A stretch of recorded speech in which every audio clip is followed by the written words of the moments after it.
గత పాలకులు కొత్త జిల్లాలు ఏర్పాటు మండల కేటాయింపును అశాస్త్రీయంగా చేశారని రెవెన్యూ శాఖ మంత్రి పొంగులేటి శ్రీనివాసరెడ్డి విమర్శించారు.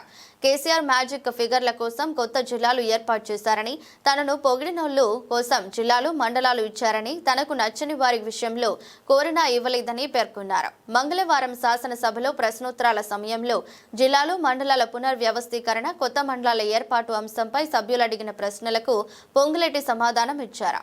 అశాస్త్రీయంగా అసంబద్ధంగా ఉన్న కొత్త జిల్లాలు మండలాల ఏర్పాటుపై ప్రభుత్వం పునఃసమీక్ష చేస్తుందని తెలిపారు.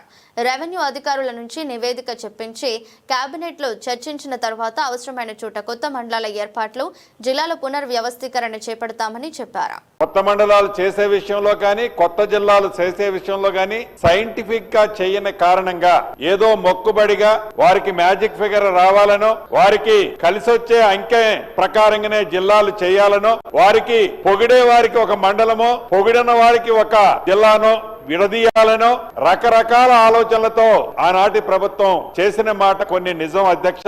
దీన్ని తప్పకుండా గౌరవ ముఖ్యమంత్రి గారితో కేబినెట్ తో చర్చించిన తర్వాత ఇదే సభలో దీన్ని చర్చించి రాష్ట్ర వ్యాప్తంగా అన్సైంటిఫిక్ గా ఏవైతే జరిగాయో వాటిని సైంటిఫిక్ గా చేయాల్సిన అవసరం ఉందని వ్యక్తిగతంగా నేను కూడా భావిస్తూ తప్పకుండా ప్రభుత్వం ఇటువంటి విషయాలను పరిశీలించు. కొత్త మండలాలు నిజంగా అవసరం ఉన్న దగ్గర ఆనాడు ఇవ్వలేదు, కొత్త డివిజన్లు నిజంగా అవసరం ఉన్న దగ్గర కూడా ఇవ్వలేదు అధ్యక్ష. కొన్ని జిల్లాలు చూస్తే 2-3 మండలాలు ఒక జిల్లా కింద ప్రకటించారు. కొన్ని జిల్లాలు ఈనాటికి చాలా విశాలంగా 17-18 మండలాలతో కొన్ని జిల్లాలు ఇబ్బంది ఉన్నాయి. డెఫినెట్ గా వీటన్నిటి మీద కూడా ప్రభుత్వం పరిశీలించి ఒక నివేదికను తెప్పించుకొని ఈ శాసనసభలో చర్చించి నిర్ణయం తీసుకుంటడం జరుగుద్దని వేదిక ద్వారా తెలియజేస్తున్నాను.